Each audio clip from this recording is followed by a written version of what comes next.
안녕하세요. 생생법률쇼 이지원입니다. 매주 수요일 생생법률쇼에서는 경제 이슈를 짚어보고 분석하는 시간 함께 하는데요. 권혁준 경제평론가 나와 계십니다. 어서 오세요. 네, 안녕하십니까. 네, 지금 이 방송은 유튜브를 통해서도 실시간으로 함께 방송되고 있습니다. 많은 시청 부탁드리고요. 유튜브를 통한 소통의 창구도 활짝 열어두겠습니다. 방송 중 궁금하신 질문들 올려주시면 답도 해드릴 테니까요. 많은 참여 부탁드리겠습니다. 여러분은 지금 생생법률쇼와 함께하고 계십니다.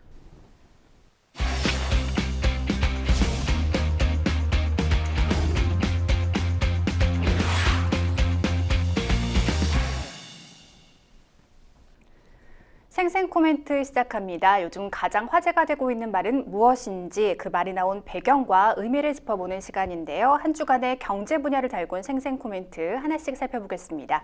첫 번째는요. 증액 필요하면 추경으로 해결. 추경이 언급된 것을 보니 아무래도 예산안 관련 이슈로 보입니다. 내년도 예산안이 어제 국회 본회의에서 강행 처리됐습니다. 정부가 제출한 예산안이 야당 단독 수정을 거쳐 본회의에서 처리된 것은 헌정사상 초유의 일인데요. 총 지출 673조 3천억 원 규모입니다. 증액 없이 총 4조 1천억 원이 감액이 됐어요. 어떻게 보셨습니까? 네, 그렇습니다. 그 예산안 같은 경우에는요, 이제 정부가 이제 편성을 하게 되고요. 그걸 심의 보는 곳이 바로 국회입니다. 그래서 예산안에 대해서 늘리지 못하더라도 국회가 이제는 감액은 할 수 있는 거죠. 그래서 보통 이제는 예산안 같은 경우가 딱 이맘때예요. 항상 이제는 여당과 야당이 합의를 통해서 정부가 이제 예산안 올린 거에 대해서 심의를 보고 그거에 대해서 물론 열띤 토론이 있겠지만 합의해서 이제 올리는 것으로 보통 이렇게 흘러갔는데 이번 같은 경우에는 뭐 사태가 사태인 만큼 사실 야당 주도로 이 예산안 편성을 그러니까 심의를 받습니다. 결국에 이제 감액이 됐는데 네. 지금 감액된 걸 본다 그러면 뭐 예비비 한 2조 한 4천억 원 정도가 이제는 좀 줄였고요. 그 다음에 이제 전공의 복귀 지원비라고 해서 931억 원, 그러니까 한마디로 복귀했을 때 지원하는 금액이죠. 이것도 줄었습니다. 지금 나오고 있죠. 국고채 이자 상황 같은 경우에도 한 5천억 원 정도 들었고, 전공의 지원 사업도 931억 줄었고요. 그러니까 요거는 이제는 줄었다는 표현은 정부 예산안 대비해서 이제 국회 통과가 이렇게 됐다는 얘기입니다. 감액 규모가. 그다음에 병사 이제는 인건비, 병사에 대한 인건비도 645억 원 정도 줄었고요. 대양코레 프로젝트죠. 그래서 요것 또한 지금 보시면 497억 정도, 거의 뭐 대부분이 98%가 줄었죠. 네. 그러니까 쭉 보시면 아시겠지만 공통적인 게 있습니다. 그게 뭐냐 그러면 현 정부가 밀고 있는, 현 정부가 추진하고 있는 프로젝트라든지 아니면은 뭐 지원 이런 거에 대해서 대대적으로 손을 봤다 이렇게 보실 수 있어요. 그래서 이게 이제는 국회 통과 예산안의 이제는 특징이라고 보시면 되겠고요. 대표적인 게 대왕고래라든지 아니면 전공의 복귀 지원비라든지 이런 것들 다 현 정부에서 진행했던 일들이잖아요. 이거에 대해서 대폭적인 감액이 들어왔고요. 무엇보다 예비비에서 크게 줄었죠. 한마디로 예비비라는 거는 사실상 원래 예산안에서 이제 만약에 불필요한, 그러니까 불미스러운 일이 생기거나 아니면은 뭐 특별하게 써야 될 금액이 있으면 이 예비비 통해서 추경하기 전에 먼저 쓰거든요. 네. 근데 이 예비비마저도 줄었다는 거는 현 행정부에 대한 운용의 폭을 확 줄게 만드는 거죠. 그래서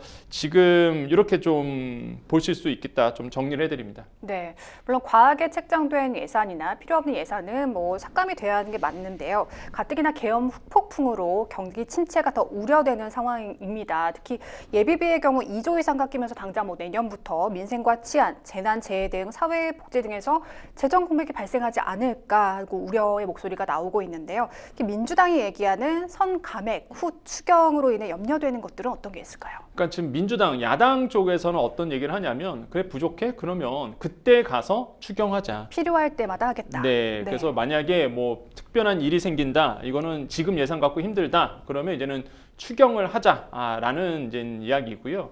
그래서 지금 민주당 쪽에서는 이런 얘기를 합니다. 이번에 이제 감액된 예산을 본다 그러면 사실상 뭐 우리나라의 R&D 투자라든지 아니면 국가 예산 이런 게 아니라 현 정부에서 이제 그러니까 정부가 쓰려고 하는 돈만 사실 줄었다 이렇게 얘기를 하고 있거든요. 네. 그래서 민생 예산은 크게 준 건 없다 이렇게 이제는 민주당 쪽에서는 얘기를 하고 있습니다. 그래서 대부분 보면은요, 이제 예비비도 줄었고요, 국고채 상환 이자 상환이라든지 이런 것들에 좀 집중해 있다라고 이제는 민주당 쪽에서는 얘기를 하고 있습니다. 그래서 뭐 대표적인 건 그래요. R&D 예산 줄이지 않았다. 그 다음에 뭐 민생 예산 줄이지 않았다 이렇게 보고 있는데, 근데 제 개인적 생각은 여러분 그냥 가계부 썼다고 생각하시면 됩니다. 우리가 가계를 할 때, 가정을 운영했을 때 뭐 지출 예산 다 쓰잖아요. 아, 이 정도 나가고 다음 달에 요거 쓸 거고 국가도 똑같거든요. 한번 예산을 잡아놓고 이렇게 쓸 거라고 했는데 그게 이제 확 준 거죠. 그렇게 된다면 어떤 일이 일어나느냐?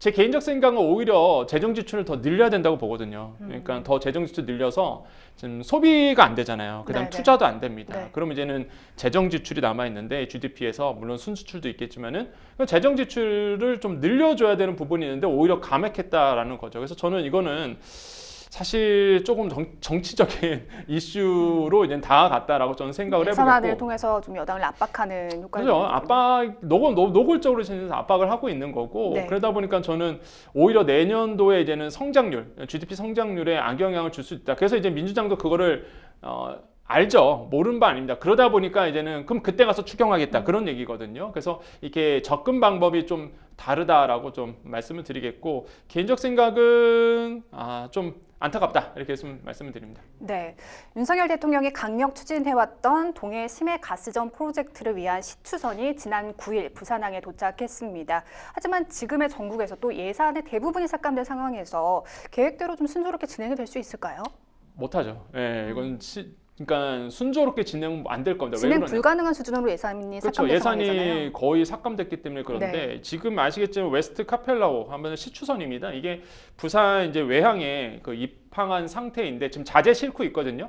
이제는 곧 떠납니다. 한 17일쯤에 이제 시추 예정 지역으로 이제 이동하게 되는데 이제 그때부터 이제 시추 작업이 이루어지게 됩니다. 그런데 지금 보시면 아시겠지만 예산에 거의 대한고래 프로젝트 98%, 97%가 그냥 삭감이 됐거든요. 네. 그럼 8억 원 갖고 움직여야 되는데 사실 불가능하겠죠. 그러다 보니까 대한고래 프로젝트가 진행이 어려울 수도 있다라는 생각을 해봅니다. 일단 그렇게 된다 그러면 한국 석유공사가 그 비용을 다 떠나야 되는데 계약을 취소할 수 없는 상황이잖아요. 그렇죠. 네. 한국 석유공사가 그럼 돈이 있겠느냐를 그럼 봐야 되잖아요. 그러면 이거를 움직일 수 있는 뭐 자금이 있겠느냐를 본다 그러면 지금 지난해 기준으로 본다 그러면요 19조 원 정도가 총 부채입니다. 그러니까 부채가 많고요. 그 다음에 자기 자본은 1조 3천억 정도밖에 안 돼요. 그러니까 네. 사실상 2020년 이후부터 자본 잠식 상태거든요. 예. 추가 회사채 발행도 어려운 상황인 거잖아요. 그렇죠.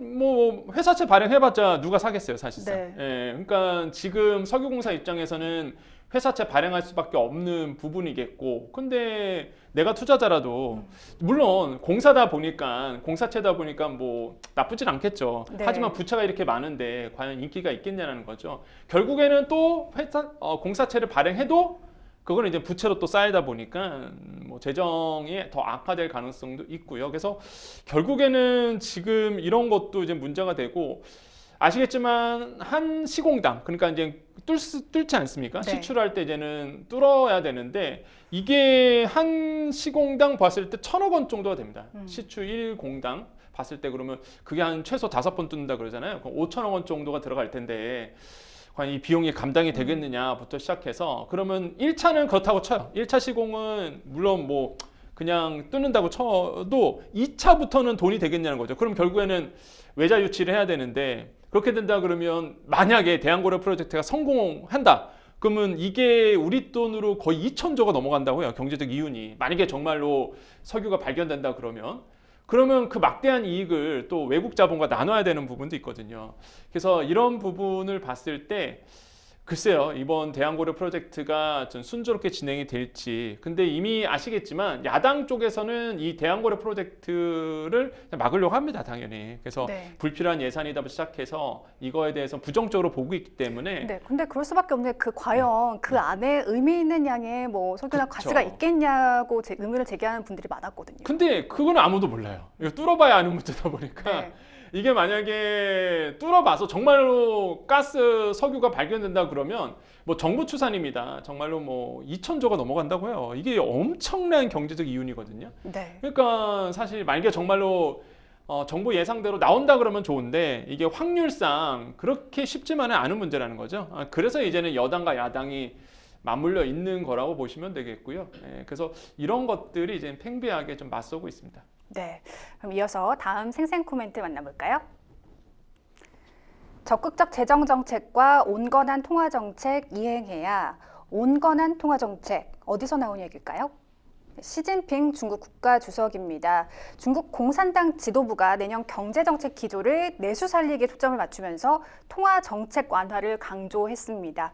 중국 경제 부진이 계속되고 있는데 좀처럼 회복이 더딘 상황인데요. 최근 중국 경기 흐름부터 짚어주시죠. 네, 이 이슈는요, 아마 많은 분들이 이게 뭐 중국 경제 내가 꼭 알아야 돼 이러실 텐데요. 꼭 아셔야 됩니다. 왜 네. 그러냐면 중국 경제에 의존하고 있는 우리 산업도 되게 많고요. 그다음에 이제는 중국과의 교역도 네. 굉장히 많습니다. 그래서 수출입을 하시는 분들부터 시작해서 해운 항만이라든지 이런 쪽에서도 중국과 연계된 게 되게 많거든요. 특히 우리나라의 수출의 20% 정도가 사실 이제 중국과 직접적인 연결이 있습니다. 그래서 중국의 업황이, 중국의 경기 상황이 어떻게 되냐에 따라서 또 우리나라에 미치는 영향이 굉장히 커요. 그래서 중국이 지금 어떤 상황인지를 그래서 이제 중요하게 보셔야 되는 겁니다. 안 좋습니다. 일단은 중국 네. 경기가 굉장히 안 좋아요. 그래서 역성장에 대한 두려움도 있고 무엇보다 올해 같은 경우 본다 그러면 경제 성장률이 5%가 안 될 거라 보고 있습니다. 지금 시장의 전망치는 한 4.8%.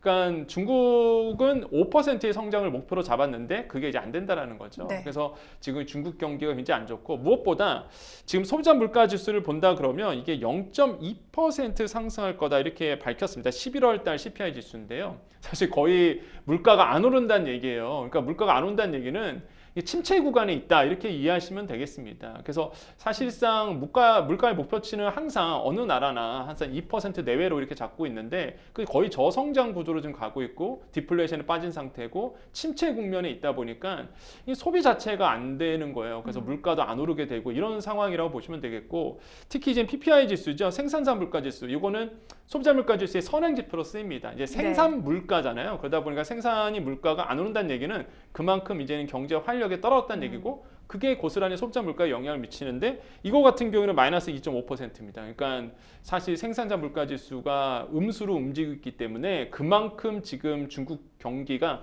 둔화되고 있다는 게 느껴지는 거죠. 그래서 내년 과연 중국 경제가 어떻게 될지 물론 보셔야 되겠지만은 그러다 보니까 중국은요 지금 어떤 정책을 삼았냐 그러면 앵커님 말씀하신 것처럼 내수 살리게 나섰다라는 거죠. 그래서 우리나라도 사실 내수 살리게 나서야 되는데 지금 엄청난 사태가 일어났기 때문에 참 우리나라도 걱정이다라고 말씀드리겠지만 일단 중국은 선제적으로 내수 살리기에 내년에 방점을 정했다 이렇게 말씀을 드립니다. 네, 중국의 통화 정책 완화 14년 만이라고 합니다. 내년 중국 정부가 금리 인하를 단행할 가능성이 높아졌다고 봐야 되는 상황입니다. 근데 얼마나 인하할지가 관건이 되겠죠. 그렇죠. 지금 중국 같은 경우에는 계속적으로 기준금리를 인하했었습니다. 그래서 네. 이제는 통화 완화를 했고요.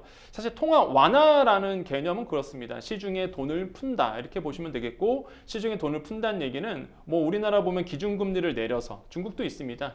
기준금리를 내려서 사실상 시중에 돈을 푸는 역할을 하게 되는데 네. 통화량이 늘어난다 그러면 이제 소비가 좀 늘어나겠죠. 그렇죠. 이렇게 된다 그러면 아무래도 중국 경기를 살리는 데 이제 도움이 된다는 거고 그래서 이제는 지금 보면은 온건한 통화 완화 이렇게 좀 표현을 할 수 있겠죠. 그래서 완화 정책으로 이제 돌아섰다라고 보시면 되겠습니다. 그래서 보통 우리가 통화량을 조절할 때는요, 뭐 긴축, 적정 긴축, 그 다음에 안정적, 적정 완화, 완화 이렇게 5단계로 되는데 지금 중국 정부는 완화입니다. 완전히 그냥 돈을 풀어버리겠다 이렇게 얘기하고 있어서 우리에게 시사하는 바가 굉장히 크다라는 거죠. 우리도 아마 뭐 지금 뭐 우리나라 한국은행도 기준금리를 내렸지만은 내년에 우리나라도 마찬가지로 그 통화 완화 정책으로 갈 수밖에 없는 여력으로 갈 겁니다. 근데 이제 다만 두려운 거는 환율 때문에 네. 우리가 이제 기준금리를 내리고 통화량을 푼다 그러면 미국과의 이제 금리 격차가 더 벌어지다 보니까 그것도 이제 우려스러운 일이거든요. 가뜩이나 지금 환율도 높아지는 마당에 그래서 아마 좀 딜레마에 또 빠질 수밖에 없다라고 생각을 해봤고 어쨌든 간에 뭐 중국 같은 경우에는 지금 완화 정책으로 가고 중국과 교육이라든지 수출입을 하시는 분들 중국의 뭐 관광업도 마찬가지고요. 내년에는 좀 기대하셔도 되지 않을까 이렇게 생각을 해봅니다. 네. 근데 이렇게 내수 부진에 따른 중국 경기 하강 국면이 지속되는 가운데 미국 트럼프 대통령 당선인이 또 압박하려는 기조가 있잖아요. 네. 어떻게 중국 정부는 대응할까요, 더? 일단 지금 그겁니다. 이제 중국과 미국에서 무역 마찰, 무역 보복 관세 이런 얘기가 나오고 있죠. 미국은 아시겠지만 트럼프 당선인이 됐습니다. 그렇게 된다 그러면 뭐 예고한 대로 뭐 보편적 관세 10에서 20% 보편적 관세도 있을 수도 있고요. 또한 중국 측으로부터 이제 60%의 관세를 또 책정할 수도 있습니다. 그래서 이런 것들은 계속적으로 불확실성이 높일 수밖에 없는데 사실 이제 그 근본적인 이유는 그겁니다. 바로 이제 중국에서 미국으로 들어오는 마약 문제거든요. 이 마약에 대해서 중국 정부에 대해서 제스처를 취해달라.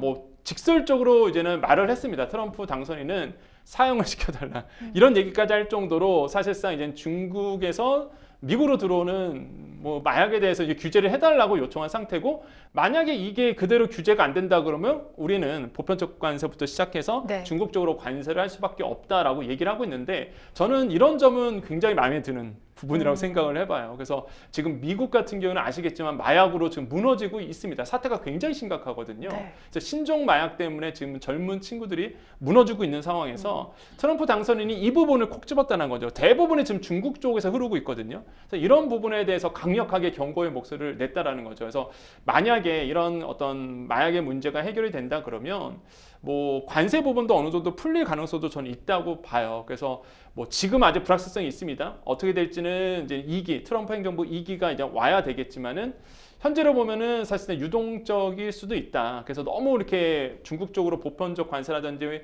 뭐 관세에 대한 부분에 대해서 너무 우려할 수준은 아니다라고 저는 생각을 해보겠고, 조금 시간이 남아있기 때문에 중국 정부의 태도에 대해서 아마 좀 바뀔 가능성도 있다, 이렇게 생각을 해봅니다. 네, 중국의 내수 부양책 기대감이 더해지면서 우리 증시에서는요, 화장품 관련 종목이 급등하는 모습을 보이고 있습니다. 중국의 경기 부양책에 따른 우리 경제의 영향 짚어주신다면요? 그렇죠. 지금 화장품 주가요, 생각보다 괜찮습니다. 네. 코스피, 코스닥 같은 경우가 사실상 11월 기준으로 보면은 거의 2% 하락률 전체적으로 나와줬는데, 화장품주는 11월 달 와서 그나마 좀 선방을 했던 부분이 있었습니다. 그래서 이런 부분 봤을 때 이제 중국의 역할도 있었고, 무엇보다 우리나라의 화장품주에 대해서 수출 경쟁력이 살아났다라는 평가가 나오면서 주가가 좋았던 부분이 있거든요. 근데 그 중심에는 역시나 중국 시장이 있고 그다음 미국 시장이 있는 거죠. 그래서 지금 본다 그러면 이제 중국 경기가 어떻게 살아나냐에 따라서 우리나라에 이제는 이렇게 직관적으로 연결이 되어 있는 이런 화장품이라든지 관광 섹터가 살아날 수 있다라는 거죠. 그래서 이런 것도 이제 유심히 보셔야 되겠고요. 특히 이제 제가 또 강조드리고 싶은 거는 이제는 지금의 이제 경기를 본다 그러면 내년에 만약에 그 중국이 역성장을 벗어난다라고 이제 본다 그러면 수출에 대한 부분들이 좀 늘어나다 보니까 수출의 경쟁력도 우리가 살아날 수 있다라고 얘기를 하고 있어요. 그래서 물론 전반적인 기조는 그렇습니다. 미국이 중국을 압박할 거고 중국이 수출을 못하게 되면 우리나라가 중간재를 많이 중국 쪽으로 수출하기 때문에 뭐 중간재가 막힌다. 왜냐하면 중국에서는 완성품을 만들어서 미국에다 팔잖아요. 그럼 우리가 중간재를 많이 중국에서 수출하고 있는데, 완제품이 필요 없으니까 중간재도 필요 없어지는 거죠. 그래서 수출 저하가 일어날 거다라는 게 기조적인 어떤 지금 평가지만은, 오히려 아까 말씀드린 것처럼 그건 아직 모르는 거거든요. 막상 트럼프 행정부가 어떤 제스처를 취할지 모르기 때문에 섣불리 너무 두려워할 필요는 없다라고 생각을 해보겠고, 중요한 거는 내년도에 이제 중국 경기가 좀 좋아진다라고 본다 그러면, 지금 내수 진작을 하고 있잖아요. 통화량 많이 풀어서. 그러면 뭐 관련 주들도 좀 좋아지지 않을까 보는데, 우리나라에 걸려있다고 봐요, 저는. 이게 중국 경기가 문제가 아니라 우리나라의 지금 정치적인 상황이라든지 이 정치적 상황으로서 오는 경제적 파급 효과가 지금 우리나라를 누르고 있기 때문에 좀 그런 걱정은 있다라고 좀 정리를 해드립니다. 네. 내수 살리기에 무게를 실으며 통화정책 완화에 나선 중국, 우리 경제에 직접적인 영향을 미치는 만큼 계속 관심을 갖고 지켜봐야겠습니다. 이어서 다음 생생 코멘트 만나보실까요? 일가정 양립이 그만큼 어렵다는 의미, 당연한 이야기 같습니다. 어떤 내용인지 볼까요? 통계청이 2023 신혼부부 통계 결과를 발표했는데요. 지난해 신혼부부 수가 전년도에 비교해 6만 쌍 가까이 줄면서 사상 처음으로 100만 쌍을 넘기지 못했다고요. 네, 그렇습니다. 이게 좀 안타까운 통계예요. 이번에 이제 통계청에서 2023 신혼부부 통계 결과를 좀 발표를 했습니다. 근데 여기에 보면은요, 지난해 11월 기준입니다. 요건 통계는요, 올해는 아니고요. 지난해 11월 기준 봤을 때 신혼부부 수가 97만 4천 쌍 이렇게 이제 조사가 됐는데, 전년에 대비해서 한 5.6% 이제 감소가 됐다라고 발표를 했어요. 그나마 최근 통계를 본다 그러면 좀 늘어난 걸로 조사가 됐는데, 그러니까 최근에는 좀 늘고 예, 있다고 그렇죠. 그러고요. 최근에는 좀 늘어났는데 이게 작년 11월 기준이다 보니까 이렇게 이제 발표가 됐다라고 보시면 되겠고요. 다만 이제 혼인 1년차 부분은요 2.9% 증가됐다 이렇게 이제는 조사가 됐거든요. 그래서 처음으로 이런 신혼 부부들이 좀 반등이 반등했는데 그러한 이유는 아실 겁니다. 일단 코로나19 때문에 뭐 결혼식을 미뤘던 분들이 있거든요. 네. 이런 분들이 이제는 2023년도에 이제 많이 결혼도 하셨고 그다음에 출산을 하셨기 때문에 이제 소폭 늘어난 걸로 이제 조사가 됐습니다. 이런 점들이 이제 눈에 띈다라고 보시면 되겠고요. 또한 맞벌이 유자녀 비율이 외벌이에 비해서 7.8% 정도 낮았다 이렇게 얘기하고 있는데요. 좀 안타까운 거죠, 사실. 맞벌 지금 통계 나오고 있는데 이 안타까운 거죠. 왜냐하면 맞벌이 부부들이 사실상 평균 단수가 낮다는 얘기는요, 더 낮아졌다는 얘기는 그만큼 사실 먹고 사는 문제에 더 치중한다 이렇게 보는 거거든요. 네. 특히 아까 카페에도 나왔지만은 이게 일 가정 양립이 그만큼 어렵다는 의미가 여기서 나오는 거예요. 그래서 먹고 사는 문제가 힘들다 보니 오히려 이제 외벌이보다 더 사실 줄 수밖에 없는, 그래서 이런 부분들이 좀 저는 좀 안타깝게 느껴지고, 그래서 우리나라가 안고 있는 이제 숙제가 여기에 이제 달려 있다고 생각을 해봅니다. 그래서 지금 보시면 뭐 유자녀 맞벌이 주택 소유 비중에 따라서 사실상 주요 특징들이 이제 나오고 있는 부분이 나오고 있잖아요. 그래서 주택 소유가 또 많을수록 또 아이들을 또 많이 낳습니다. 그러니까 역시나 또 주택에 네. 따라서 이런 출산율도 달라질 수 있다는 것도 이번에 좀 볼 수가 있겠다라고 말씀을 드립니다. 네. 그리고 요즘 신혼부부들이 혼인 신고를 하지 않는 경향도 있어서 좀 네. 일정 부분도 반영되지 않았을까 하는 생각이 들기도 합니다. 자, 내년부터 아이를 출산한 신혼부부의 신생아 특례 대출 소득 요건이 완화된다고 하는데요. 맞벌이 부부의 출산 계획 영향을 줄까요? 저는 충분히 영향을 준다 이렇게 볼 수가 있겠고요. 일단 아시겠지만 내년 1월 1일부터 신생아 특례 대출 조건이 이제 완화가 됩니다. 네. 아시겠지만 이게 연소득 1억 3천만 원에서 2억 5천만 원까지 이제 늘어나게 되고요. 그래서 이것도 3년간 유예 기간을 둡니다. 이제 3년간 진행이 돼요. 그래서 고소득에 있는, 그러니까 한마디로 대기업 다니시는 분들도, 신혼부부들도 이 특례 대출을 받을 수 있다라는 거죠. 그래서 저는 매번 말씀드리지만 이건 잘한 겁니다. 잘했기 때문에 정말로 이제는 많은 분들이 내 집 마련에 나설 수 있다라고 보시면 되겠고, 그 다음에 이제 또 보시면 특례 대출 기간 출산할 경우 금리를요 0.2% 포인트에서 0.4% 포인트까지 추가 우대 금리를 적용을 하거든요. 이것도 사실상 뭐 출산율을 높이는데 전 도움이 될 거라고 보고 있고요.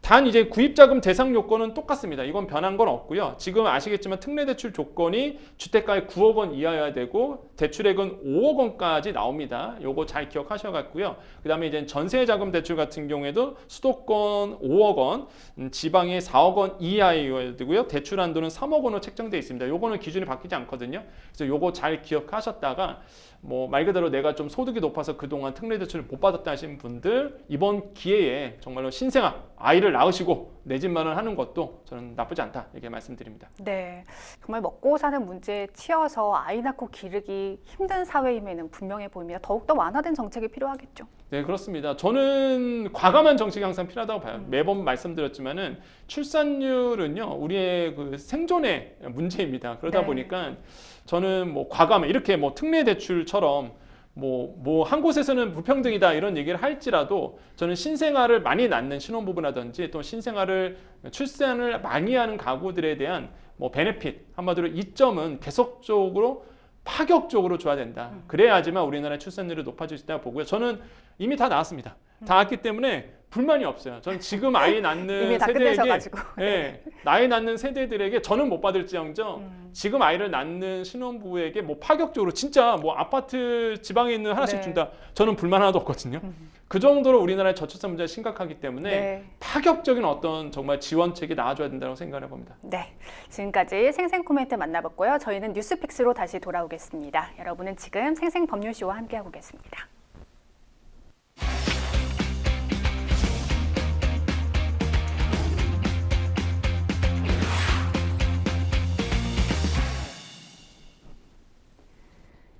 분야별 가장 핫한 소식을 집중 분석해보는 시간 뉴스픽스 시작하겠습니다. 오늘 만나볼 첫 번째 주제는요. 비상계엄 파장 여전, 정치적 불확실성에 휩싸인 한국 경제입니다.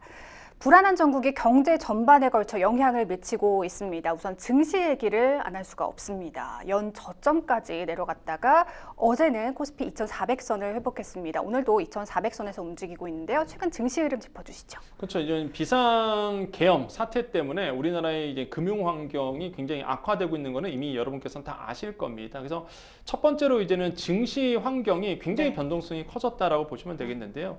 그 12월 3일이었죠. 사실상 그날 이제는 밤이었습니다. 그날까지는 딱 좋았어요. 12월 3일 같은 경우는 코스피가 한 1.86% 올랐었거든요. 근데 그날 밤 10시였습니다. 네. 10시쯤에 이제 비상계엄이 일어났고, 그럼 그 다음날 주가 같은 경우가 1.44% 빠졌거든요. 근데 생각보다 많이 안 빠졌었어요. 이거는 금융기관이, 그러니까 금융당국이 발빠르게 조치를 취했기 때문에 네. 영향력이 덜했다 보시면 되겠고, 그 다음에 12월 5일 같은 경우 0.9% 코스피 지수 빠졌고요. 12월 6일 0.56%, 9일 2.78% 빠졌습니다. 그 9일 같은 경우에는 코스닥이 5% 넘게 빠졌거든요. 네. 그러다가 이제 어제 다시 한번 이제는 상승폭이 나와줬는데 워낙 낙폭이 커갔고요. 그 정도로 사실 우리나라의 주식시장에 악영향을 미치고 있고, 근데 많은들 그러시죠. 이제는 어제라든지 오늘 또 코스피, 코스닥이 오르고 있는 이유라고 본다 그러면 기관들이 사줬기 때문에 특징이 있습니다. 개인들이 다 팔았거든요. 과거 같은 경우는 개인이 막 샀는데 거의 뭐 패닉셀 분위기로 많이 네. 내던지고 하더라고요. 개인들이 정말 많이 팔았어요. 네. 막 불확실성이 커지다 보니까. 근데 이거를 누가 다 물량을 받아줬느냐? 기관들이 다 받아줬어요. 그래서 제가 기관들이 받아주는데 어떤 기관이 받아줬냐 본다 그러면 연기금이 다 받아주고 있거든요. 네. 그러니까 연기금 자체가 지금 구원투수 역할, 그러니까 소방수 역할을 지금 하고 있다라 보시면 됩니다. 그래서 저는 여기서 꼭 말씀드리고 싶어요. 제가 다른 뉴스 프로그램 나가서도 동일한 얘기를 과감하게 해드렸지만은 네. 이번 정치적 이슈가 많은 분들이 그러시더라고요. 뭐 나랑 무슨 상관이야? 이런 말씀 하시는 분도 있어요. 근데 여러분 연기금에 연금 받는 거에 영향을 준다 그러면 아마 이게 나랑 먼 얘기가 아니구나 느껴지실 것 같아요. 왜냐하면 지금 주식가가 너무 떨어지다 보니까 네. 연기금이 투입이 돼갖고 이게 매수를 해주고 있거든요. 그럼 안 써도 되는 비용을 쓰고 있는 겁니다. 이게 떨어질지 지수가 떨어질지 뻔히 보이는데 그거를 이제는 소방수 역할로 나서서 이게는 연기금을 사주고 있는 거죠. 근데 연기금이 원래 그렇게 소방수 역할을 해줍니다. 그 연기금 목적 안에도 운영 수익을 내잖아요. 네. 그 운영 수익을 내기 위해서 움직이는 건 맞는데, 근데 이제는 이렇게 시장이 안 좋을 때에 투입이 됐다라는 거죠. 그래서 저는 그런 걸 봤을 때 굳이 안 들어둔 비용을 쓰고 있구나라고 봤을 때요. 이게 우리야 뭐는 얘기가 아니라는 거죠. 나에게도 이렇게 간접적으로 영향을 줄 수 있는 게 이번 사태였구나라고 좀 아시면 도움이 될 것 같습니다. 네. 최근 며칠간 정말 우리 시장 참여자들의 억장은 참 많이 무너졌을 것 같은데요. 또 더 큰 문제는 앞으로도 코스피, 코스닥 시장이 또 무너질 수 있겠다는 불안감이거든요. 어떻게 보세요? 맞습니다. 그러니까 이게 경제적 관점에서 본다 그러면요, 불확실성이 커졌기 때문에 경제에서는요 불확실성을 가장 싫어합니다. 왜? 한치 앞을 내다볼 수가 없는 거예요. 네. 이게 항상 제가 말씀드리는 건데 가계부라고 말씀드렸잖아요. 우리가 항상 가계부를 쓸 때 아니면은 우리가 뭐 우리 가정으로 생각했을 때 예상되는 지출 또는 예상되는 수입 이렇게 되면 굉장히 마음이 편안해지고 다음 달에 뭐가 들어가고 다다음 달에 뭐가 들어가고 이게 예측 가능하잖아요. 네. 그럼 뭔가 플랜도 세울 수 있고 뭔가 내가 내 집 마련도 할 수 있는 꿈도 꿀 수 있고 이렇게 되는데 이게 갑자기 한치 앞도 내다볼 수 없는 환경이 된다 그러면 어떻게 되겠습니까? 이게 투자도 마찬가지거든요. 투자 자본 시장에서는 그러다 보니까 불확실성을 너무나 싫어합니다. 그런데 이번 계엄 사태로 인해서 한치 앞도 내다볼 수 없는 환경이 만들어졌고 당연히 일단은 매도세가 나올 수밖에 없고 네. 관망세로 돌아설 수밖에 없겠죠. 그래서 주가 계속 빠지는데요. 이제 정치적인 이슈가 또 어떻게 불거질지는 아무도 모릅니다. 이게 그러니까요. 어떤 사태로 갈지 아무도 모르거든요. 우리가 비상 계엄이라는 걸 상상도 못할 정도로 사실상 굉장히 우리의 이성을 좀 탈피하는 정말 우리의 생각으로는 상상할 수 없는 일이 일어났기 때문에 과연 이 불똥이 또 어떻게 튈지 모르는 거다. 그래서 전 충분히 상황에 따라서 패닉셀 한 번 더 일어날 수 있는 일도 분명히 일어날 수 있다. 그래서 좀 말씀드리건데 빨리 금융 당국은 계속적으로 심리적인 안정을 주고는 있는데 더더욱 시장을 안정화시킬 수 있는 정책들이 좀 나와줘야 된다고 말씀을 드립니다. 네. 벌써 이번이 세 번째 탄핵 정국입니다. 과거 탄핵 정국 때는 증시에 어떤 영향을 미쳤나요? 사례를 좀 볼까요? 일단 과거가 물론 안 좋은 사례이긴 한데 네. 우리나라에 두 번의 탄핵 이슈가 있었습니다. 일단 박근혜 전 대통령 탄핵 이슈 이슈가 2016년 이제 10월 25일부터 17년 3월 10일까지, 그러니까 헌법재판소가 대통령을 파면하기 전까지 이걸 본다 그러면 코스피 지수는 3.25% 상승을 했습니다. 근데 반대로 고 노무현 대통령 때 2004년 2월 24일부터 5월 14일까지였는데 그때는 11% 하락을 했습니다. 아니 같은 탄핵이고 같은 정치적 이슈인데 한때는 오르고 한때는 떨어진 이유는요. 이게 탄핵 이슈보다는 그 대외적인 환경이 더 큰 주식시장에 영향을 미쳤다라는 거죠. 네. 이제 박근혜 전 대통령 탄핵 시기에는요. 트럼프 대통령이 이제 당선되었을 때고요. 그다음에 글로벌 정치 황도가 굉장히 많이 바뀔 때였습니다. 네. 또 하나가 고 노무현 대통령이 이제는 탄핵 그 시즌에는요. 일단은 중국 정부가 이제는 긴축으로 돌아서겠다라고 이제 밝혔거든요. 그 이슈가 우리나라의 주식시장에 엄청난 파급 효과를 주면서 주식이 곤두박질 쳤던 사례가 있었어요. 그래서 이게 대외적인 요건, 그다음에 경제적인 환경에 따라서 주가에 영향을 미쳤다라는 거죠. 그래서 뭐 탄핵이 되면 막 경제가 무너진다 그런 거 아니라는 거죠. 그래서 오히려 불확실성이 사라지는 때, 한마디로 탄핵이 되고 안 되고 따라서 그 결정이 나온 이후부터는 주식은 좋았습니다. 그러니까 항상 이런 불확실성이 해소가 되면 주식시장은 안정을 찾아간다는 거죠. 그래서 이런 점들을 우리가 좀 보셔야 된다는 거 말씀드리겠고, 뭐 탄핵이 되면은 경제가 무너진다 이거는 좀 아니다라고 말씀드립니다. 네, 사실 연말 산타랠리를 기대하고 계신 분들도 많으셨을 텐데 이제 개인 투자자들이 요즘 들어서는 하고 있는 말이 있습니다. 국장 탈출은 지능순이다. 이렇게까지 말을 하고 있는데요. 가뜩이나 올해 국내 주식 수익률이 미국 주식에 비해서 부진한 상황에서 비상계엄, 탄핵 표결 무산까지 이어지면서 투자자들의 미국 증시 이민이 가속화하고 있습니다. 적절한 대응 전략이라고 보십니까? 네, 안타깝죠. 그러니까 내가 개인 투자자라도요, 충분히 이해해요. 심적으로는 너무 이해하는데 국가 경제를 위해서는 절대 사실 이런 현상으로 가면 안 된다는 거죠. 네. 주식시장이라는 거는 결국에는 이제는 주주들이 되는 거잖아요. 그 주식에 대한 주주들의 자본금을 가지고 회사는 회사를 또 운영하게 됩니다. 근데 이제 이 자금이 우리나라에서 미국이나 코인 쪽으로 빠진다라고 생각해 본다 그러면 결국에는 기업의 경쟁력을 잃어버리는 거거든요. 한마디로 우리나라의 이제 핏줄이 사라지는 겁니다. 그래서 우리나라의 자본이 자꾸 빠져나가는 건 옳지 않은데, 그런데 이거는 이제 대의적인 문제고, 개인 투자자의 입장에서 본다 그러면 일단 저부터라도 네. 일단은 빠져나갈 것 같다는 생각이 드는 게, 일단은 소중한 내 돈이 뻔히 보이는 불확실성이 있는 시장에 남겨두겠냐는 거죠. 그래서 외국 자본이 먼저 빠져나간 거고, 네. 그런 다음에 이제 개인 투자자분들도 이번 계엄 사태로 인해서 실망해서 더 빠져나가고 있다라고 좀 말씀을 드려요. 그래서 뭐 미국 증시로 이미 떠나신 분들, 미장으로 떠나신 분들 많고요. 안타까운 거는 이제는 코인 시장으로 더 빠져나가고 있다. 이번 계엄 사태 이후에 본다 그러면 주식 시장에서 보면은 개인들은 다 팔았습니다. 계속 팔고 순매도하고 있거든요. 그러다 기관들이 사준다고 아까 말씀드렸잖아요. 근데 이제 매도해서 그러면 그 돈을 매도한다면 어디 갔겠어요? 미국 시장 아니면은 코인 시장 가시는 거거든요. 그래서 생각보다 코인 시장이 안 빠졌어요. 이게 계엄 딱 일어난 후에 그때만 딱 떨어졌지, 계엄 해제한 순간부터 다시 복구가 됐거든요. 그래서 코인 시장은 사실상 계엄 전이나 지금이랑 거의 비슷합니다. 근데 주식 시장은 안 그러잖아요. 주식에서 돈 빼서 지금 코인 쪽으로 이제 갔다라는 게 이제 눈에 뻔히 보이고, 저는 참 안타깝다. 개인적으로 보면 참 안타깝지만은 뭐 개인 투자자 입장에서 보면은 뭐 나쁘지 않은 선택이다 이렇게 생각을 봅니다. 네, 사실 수년 전부터 개인 투자자들의 해외 거래가 큰 폭으로 증가했습니다. 말씀해주신 대로 미국 등 해외 주식시장이나 가상자산에 투자하시는 분들 늘고 있는데요. 근데 뭐 미국 증시는 투자하면 또 세금도 사실 엄청나지 않습니까? 그쵸. 네, 이런 국내 투자자들의 이탈 어떤 위험이 있는지 설명해 주실까요? 아까 앵커님 말씀하신 것처럼 뭐 국장은 세금이 없습니다 아직은. 근데 미국장은 해외 주식 같은 경우에는 이제 세금을 내셔야 되는 부분이 하나가 있겠고요. 또 하나 뭐 큰 거시적인 환경에서 본다 그러면 환율이 계속 오르게 되죠.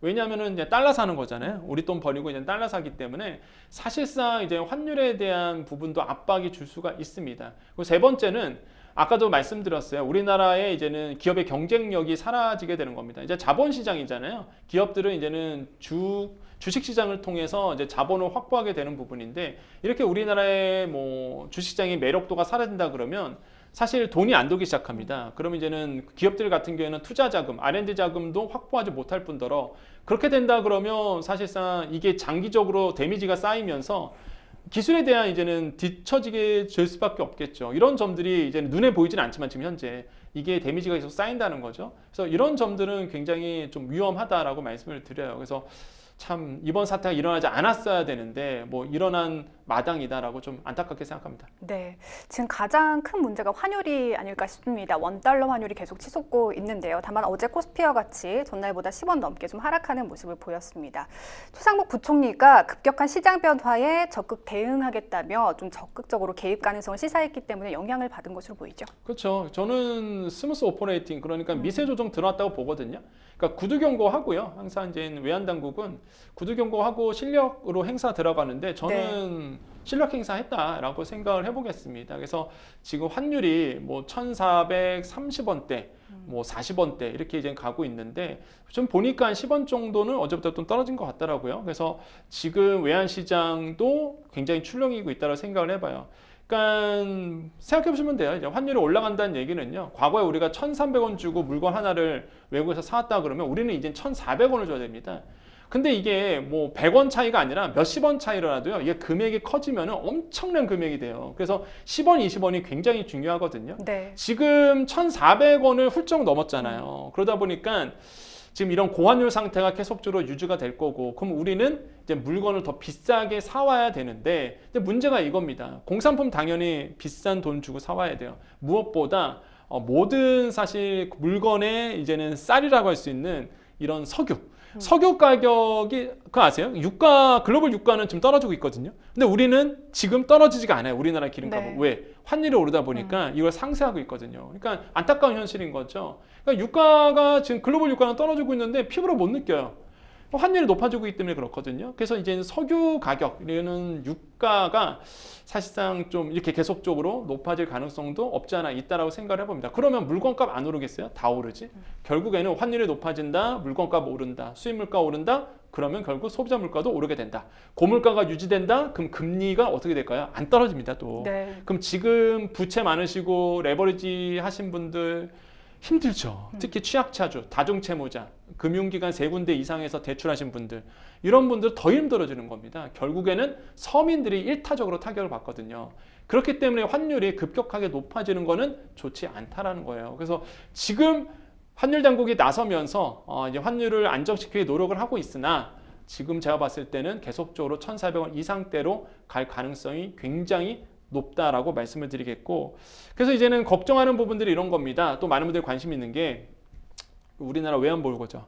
왜냐하면 이제는 환율을 안정시키기 위해서 우리는 뭘 해야 되냐면 달러에 대한 수요를 잠재워야 되거든요. 우리는 계속 달러를 팔게 됩니다. 시장에서. 어떤 곳에서 달러를 계속 사다 보니까 환율이 오르는 거거든요. 그럼 이제 정부 입장에서는 외환보유고 써서 달러를 우리가 갖고 있는 달러를 막 팔려요. 그러면 외환보유고가 점점 낮아지게 됩니다. 물론 걱정할 필요는 없어요. 우리나라 외환보유고는 9월 말 기준으로 봤을 때 세계 9위권에 달합니다. 그래서 충분하지만 지금 시장에서는 이제는 4천억 달러가 깨질 수도 있다 이렇게 보고 있거든요. 그러니까 만약에 심리적 저항선인 4천억 달러가 밑으로 외환보유고가 떨어진다 그러면 그만큼 우리나라가 환율 방어로 해서 돈을 많이 썼다라고 될 수밖에 없어요. 그러면 누가 제일 좋아하느냐?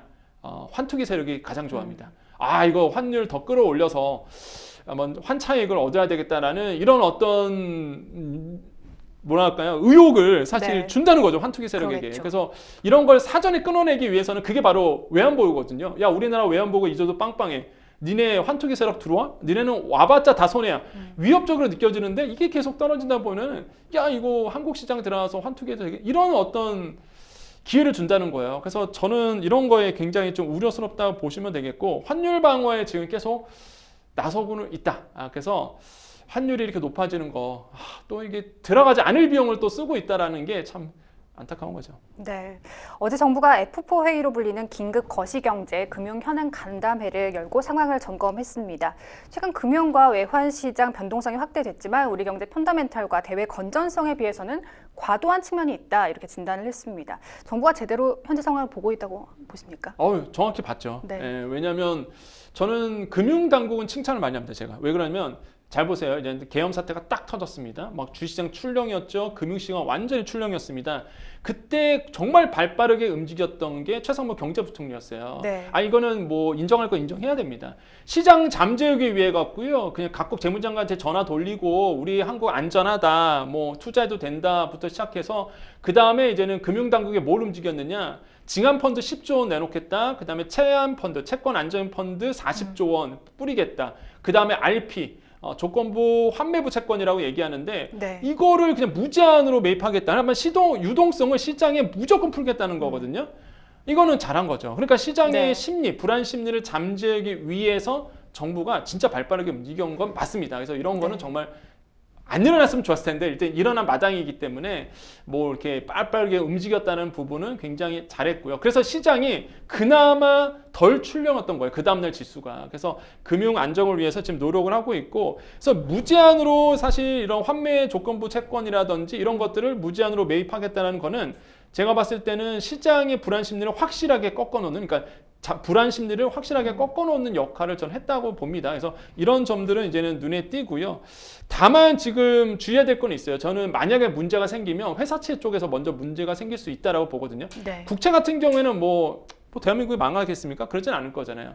그런데 이제는 상관은 없는데 이제 회사채 같은 문제가 위험 프리미엄이 이제 더 많이 쌓이게 되겠죠. 그러면 외국 투자자들이 봤을 때 더 많은 아마 금리를 요구할 겁니다. 이제는 회사 쪽으로. 그러면 사실상 더 많은 금융 비용이 들어갈 수밖에 없고, 그다음에 아시겠지만은 지금 위험한 대기업들이 몇 군데가 있어요 지금. 네네. 그러니까 이런 데가 회사채 발행해서 자금을 조달해야 되는데 이 자금 조달이 과연 제대로 되겠냐는 거죠. 그래서 지금 정부가 그래서 RP에 대해서 무제한 매입이 내놓던 것도 그런 저는 관점이라 보거든요. 그래서 이런 것들이 일단은 움직이고 있다. 그래서 일단은 발빠르게 움직인 건 맞으나 불확실성은 아직 남아있다고 평가해 봅니다. 네. 근데 이렇게 쏟아지는 매물을 받겠다고 총알을 다 써버리면 나중에 진짜 필요할 때 쓸 돈이 없지 않을까요? 근데 지금 진짜 필요할 때거든요. 지금이군요. 지금 너무 심각한 상황이군요. 지금 만약에 금융당국이 안 움직여는 큰일 진짜 다 빠져나갑니다. 진짜. 아니 생각해보세요. 그 계엄이라는 게 사실상 그렇죠. 상상을 초월하는 일이었거든요. 금융계 아니 이런 표현을 썼어요. 이게 그 한 외신에서 이런 표현 썼습니다. 이게 이번 계엄 사태가 한국의 GDP 킬러다. 이게 맞습니다. GDP 킬러 진짜 그 표현이 난 정확히 맞는 것 같거든요. 네네. 예, 그래서 우리나라의 정말 경제계로 본다. 저는 정치 모르겠습니다. 저는 정치를 얘기하는 게 아니라 경제 관점에서 본다 그러면 뭐 정말로 뭐 진짜 최악의 상황이 도래될 수도 있다 이렇게 생각을 합니다. 그러니까 정말 있어서는 안 되는 일이었죠. 한국 그럼요. 경제만 네, 생각하면요. 네. 주요 투자 은행들이 내년 한국 경제 성장률 전망치를 1%대 중반대 수준으로 속속 낮추고 있습니다. 비상 계엄 이후 우리 경제에 들인 불확실성 추후 어느 정도 영향을 미칠지 좀 예상해 볼까요? 그렇죠. 이제는 지금 세계 각국의 이제 IB라든지 투자은행이라든지 뭐 기관들이 우리나라의 경제 성장률을 낮췄어요. 이거는 계엄 사태 있기 전부터 낮췄습니다. 그래서 네. 뭐 한국은행 같은 경우는 내년도 우리 GDP 성장률을 이제 1.9%로 예상을 했었고요. 1% 후반이죠. 그 다음에 IB, 그러니까 투자은행들은 더 나쁘게 봅니다. 시티그룹 같은 경우에는요, 저도 놀랐는데 내년도 우리나라의 경제 성장률을 1.6% 예상을 했어요. 1% 중후반입니다. 노무라증권도 마찬가지고 1.7%. 그래서 거의 뭐 외국 IB 쪽은 1% 중후반을 보고 있어요. 그 정도로 사실상 우리나라의 경제 성장률이 둔화될 거다라고 봤는데 이런 상황에서 계엄 사태까지 일어났기 때문에 제가 봤을 때는 더 둔화될 가능성이 있다. 우리가 보통 경제 성장률, 그러니까 GDP를 얘기할 때 이제 소비고요. 그 다음에 이제 투자, 그 다음에 정부 지출, 그 다음에 순수출. 이걸 이제 계산해서 이제는 GDP가 나오는 겁니다. 아시겠지만 소비 됩니까? 소비 안 되죠. 고물가 상태로 있다 보니, 고금리 상태에 있다 보니 대부분 지갑 닫으셨죠. 소비 안 됩니다. 이 상황에서 계엄 사태까지 일어났어요. 더 소비가 안 되죠. 아실 거예요. 지금 회식한다 그러면 뭐 이상한 목소리 듣습니다. 그리고 특히 요즘에 뭐 밥 먹고 이 SNS에다가 이렇게 올리잖아요. 네. 그러면 뭐 무서워요 요즘에. 그래서 함부로 올리지도 못해요. 지금 그럴 때냐? 그렇죠. 거죠. 그럴 때냐. 그냥 저는 좀 그거는 좀 이해가 안 되지만은 어떻게든 간에 뭐 그런 댓글을 날리시는 분도 있습니다. 그러다 보니까 함부로 SNS상도 뭐 올리지를 못해요 또. 그러다 보니까 소비가 되겠냐는 거죠. 네. 그러니까 소비가 더 둔화될 수밖에 없고 그럼 GDP에 큰 영향을 주는 비중을 차지하는 소비 자체가 둔화될 수밖에 없다는 거죠. 이 상황에서 지금 야당에서 정부 지출까지 줄여버렸잖아요. 예산안까지. 그러다 보니까 정부 지출이 더 둔화될 수밖에 없는 거고. 그러니까 제가 봤을 때 내년도 GDP 성장률은 더 둔화될 가능성이 굉장히 높다. 특단의 대책이 나오지 않는 이상은. 그래서 저는 되게 내년도를 제일 위험한 한 해로 저는 생각을 하고 있고 저 나름대로 준비를 잘 하고 있다라고 말씀을 드립니다. 네. 그럼 뉴스픽스 두 번째 주제로 넘어가 보겠습니다. 뉴스픽스 두 번째 주제는요. 13월의 월급 연말정산 시즌, 올해 달라지는 점은입니다. 12월이 되면 연말정산 고민하실 겁니다. 돌려받는 건 둘째치고 최소한 돈을 토해내는 상황은 피하고 싶어지기 때문인데요.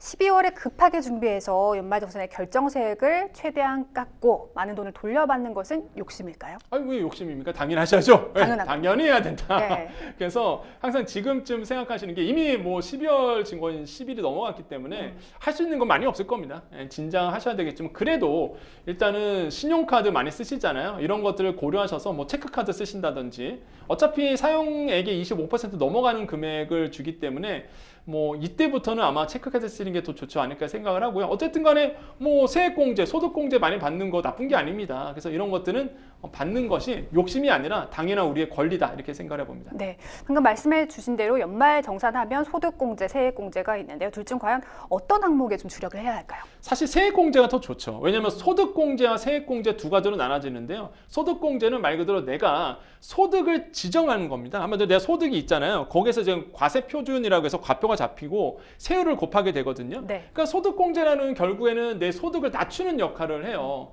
그러면 이제 세액공제는 뭐냐? 내가 이제는 세금 낼 게 딱 생겼습니다. 그럼 거기에서 공제해 주는 거예요. 마이너스 쳐주는 거거든요. 그래서 사실상 이제 세액공제 부분이 더 좋을 겁니다. 많은 분들에게. 세금 감면의 측면에 그렇죠. 있어서는 훨씬 세금 좋군요. 감면이 딱 되는 거니까 네. 형식적으로. 그래서 이런 점들을 보셔야 되겠고, 그래서 소득공제와 세액공제를 잘 구분하셔서 이제 어떤 게 세액공제가 맞냐, 어떤 게 소득공제가 맞냐를 잘 따져 보시는 것이 굉장히 중요하다고 말씀드립니다. 네, 또 연말정산 시즌이 되면 또 주목을 받는 게 바로 연금 저축, 또 개인형 퇴직연금이라고 불리는 IRP입니다. 올해 기준 최대 연 148만 원의 세액공제를 받을 수 있다고요? 네, 그렇습니다. 지금 아마 아까 말씀드렸잖아요. 이제는 연말이다 보니까 할 수 있는 게 내가 세액공제 받기 위해서 할 수 있는 게 많이 없다. 네. 근데 많이 없다는 표현은 할 건 있다는 거잖아요. 그게 IRP입니다.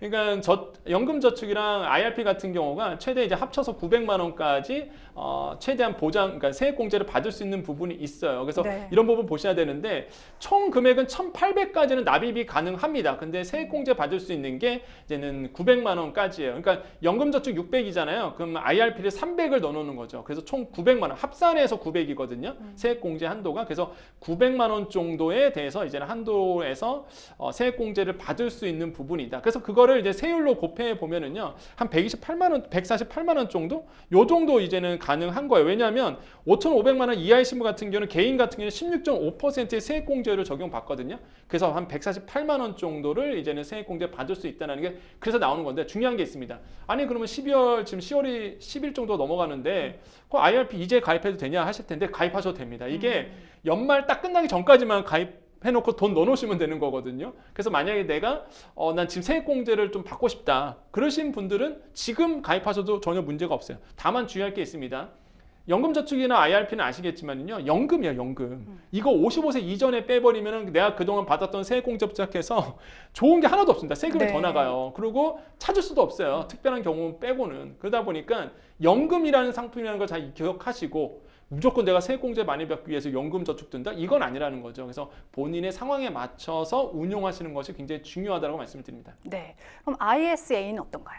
이게 사실 종합자산인데 자산관리 계좌인데 IS 같은 경우가 납입 한도가 2천만 원이고요. 이건 세액한 공제 한도가 이제 300만 원인데 이거는 이 상품이 좀 나눠지죠. 서민형이 있는데 이건 400만 원까지입니다. 그러면 이게 또 분리과세가 되다 보니까 9.9% 분리과세 적용되거든요. 그래서 저는 만약에 내가 국내에 투자한다라고 하신 분들 같은 경우는 ISA도 전 나쁘지 않다라고 전 생각을 해봐요. 물론 해외 투자도 마찬가지고요.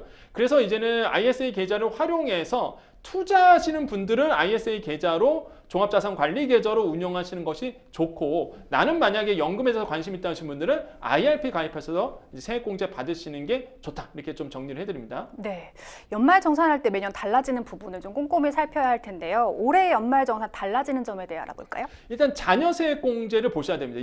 요번에 이게 크게 달라진 부분이 이제 자녀세액공제 부분인데, 네. 일단 첫째 15만 원에서 개정안이 25만 원으로 이제 바뀌는 거고요. 둘째가 공제가 20만 원에서 35만 원, 셋째 이후부터는 한 40만 원 이렇게 이제는 공제액이 이제 바뀌게 되거든요. 그러니까 이런 것들을 보시면서 사실상 세액 공제 금액을 보시는 거고요. 이게 인적 공제잖아요. 사실 네. 인적 공제가 굉장히 큽니다. 그래서 이런 인적 공제 부분에서 중심적으로 보시는 거 다시 한번 좀 권유드리겠습니다. 네, 생생법률쇼 어느덧 마칠 시간이 다 됐습니다. 오늘 함께해 주신 권혁중 평론가님 고맙습니다. 네, 감사합니다. 네, 생생법률쇼 오늘 준비한 내용은 여기까지입니다. 오늘 시청해 주신 여러분 고맙습니다.